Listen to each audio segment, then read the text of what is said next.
Hi and welcome to Chef Jack ATL. I'm going to finish up our Father's Day series here by making an entree for Dad and also a dessert for Dad and for the whole family. What we've got here is a grilled pork chop that's been rubbed with spices and marinated overnight in orange spiced tea. We're going to make a peach and radish relish to go with that, and also a red beet and goat cheese stack. Nice little vegetable option that goes along well with that pork. The other thing we're going to be making is our tartine, which is an apple tartine, only we've added a little bit of dried fruit to this one, some cranberries and some figs to go along with that. So hang in there, we're going to be going through the steps to make this, and hopefully you guys will enjoy. So I've got a really nice piece of pork here, and I'm going to put it here into a brine that I made. This is, again, it's a simple brine made with orange spiced tea, some sugar, some salt. We're just going to make sure that's nicely covered. Put a lid on that and let that marinate for about at least 12 hours and up to 24 hours.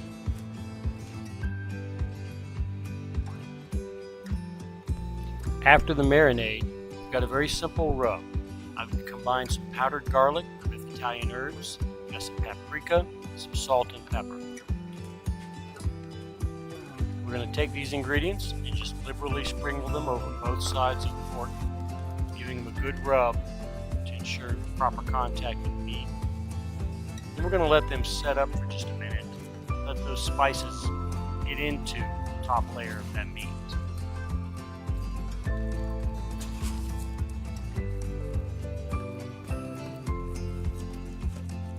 Of course, we're going to do both sides.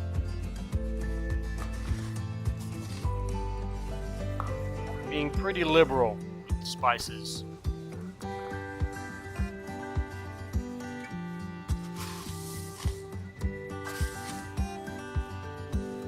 that on there nice and tight, and then we're going to transfer it over to the grill.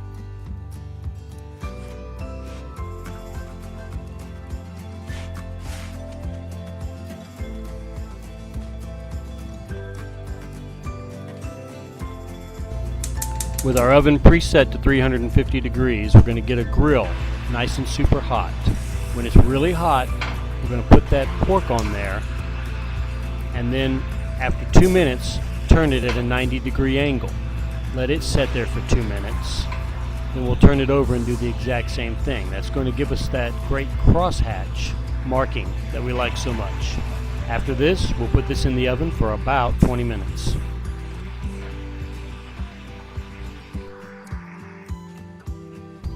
For our peach and radish relish, we selected some nice store-bought peaches that are not too soft. These have still got a little bit of texture and weight to them. We don't want them to fall apart in the saucepan as we saute them.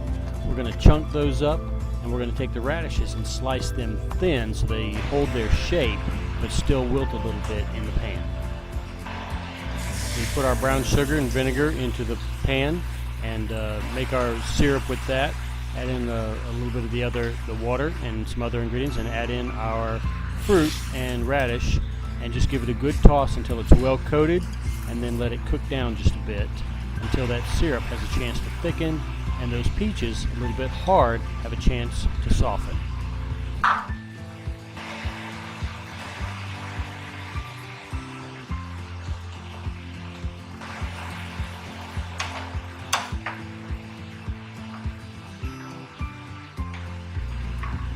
Once they've cooked down and softened, give them a good toss.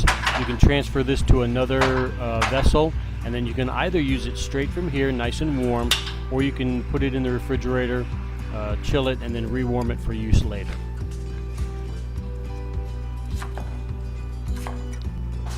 For our beets, we're going to take some nice red beets. These happen to be organic from the store. We're going to cut the tips off them, clean them up. We're going to leave the skin-ons.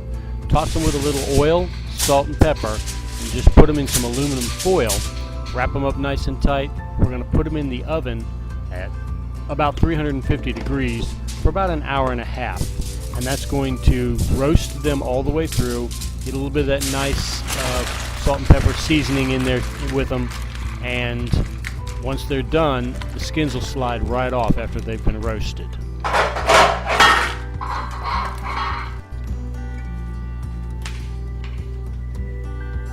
This is a local herb and garlic infused goat cheese.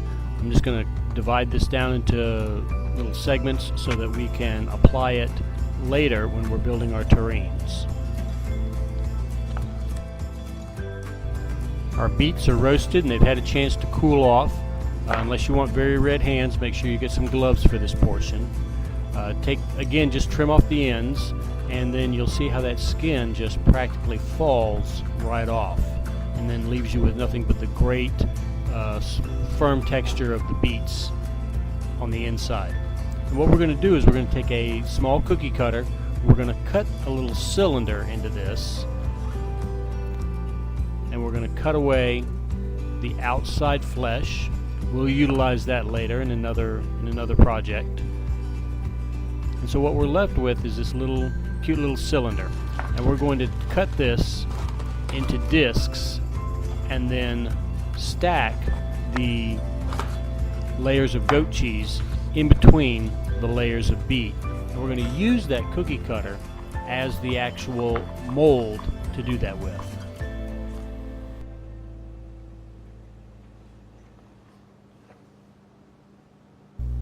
In this particular example, I'm cutting these rounds at about 1/4 of an inch.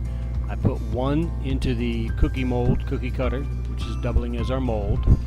I grab a piece of the cheese, which is also roughly about that same diameter, push it down in there so that it makes good contact, and then I'm just going to build it layer after layer with another layer of beets, another layer of cheese, and then another top layer of beets.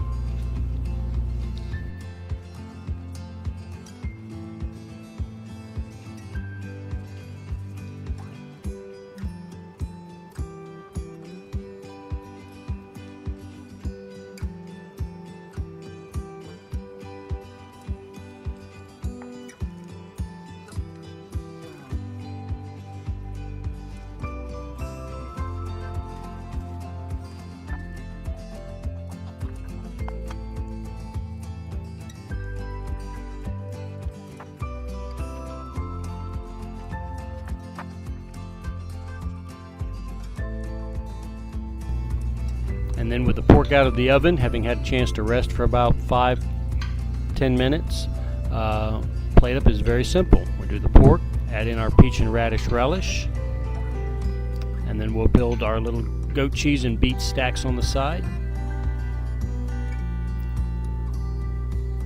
And just give them a light garnishing with some salt and pepper and some microgreens. And that dish will be set.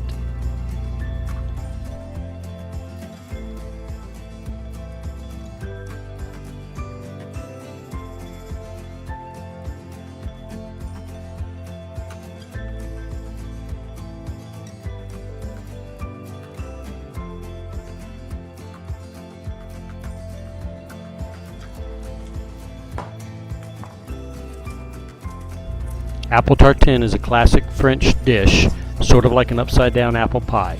It's fun to make and fun to eat. We're going to start by slicing our apples.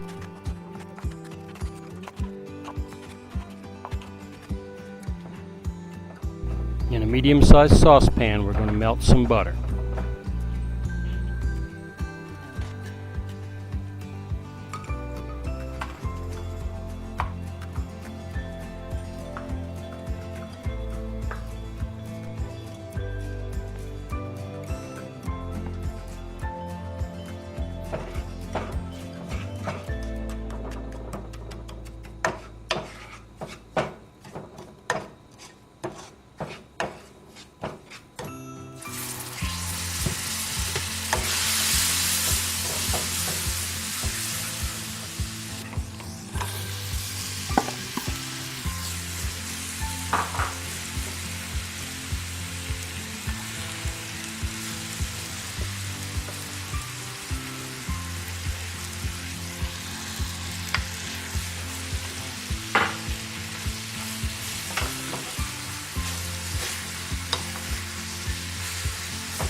For the pie crust, a store-bought frozen pie crust works really, really well. Of course, you can make your own. I then take the pie crust and invert it over on top of the pan that has the apples in it. Now we're going to tuck this down very tightly.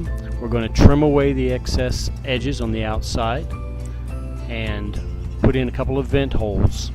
And then if you're of a mind to, you can brush it with a little extra butter. I didn't in this example, but you certainly can.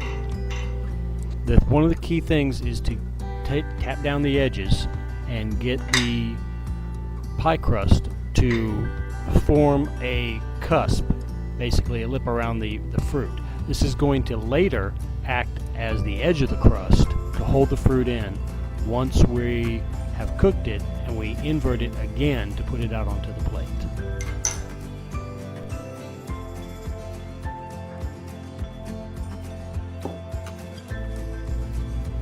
I set my oven to 350 degrees and allow it to preheat. Your temperatures may vary in your oven. I'm going to put it in here for about 45 minutes and allow it to cook. When it's done, it's going to have the crust nicely browned and fully done, and the apples inside are going to have really caramelized along with the figs and the cranberries. Now I'm going to knock loose the edge of the crust from the edge of the pan just to make sure it all comes out in one fell swoop. If we've done this correctly, what we're going to end up with is a basically inverted apple and cranberry and fig pie where we didn't really have anything stick to the pan. And that's looking pretty good. Straighten that up just a little bit. We've got all those nice flavors that are mixed in there, nice sweetness. And all we have to do to finish it off, just give it a little garnish with some fresh edible flowers, and it is ready for slicing and dining.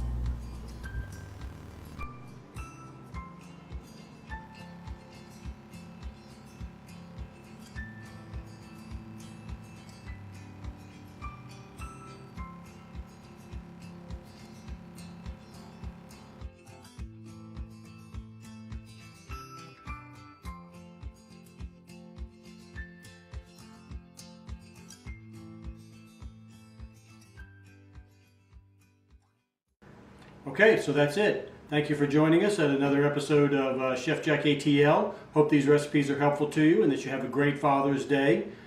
Join us next time. We're going to be cooking up some nice dishes for the upcoming 4th of July holiday. And as always, don't just like, subscribe. Thanks, and we'll see you next time.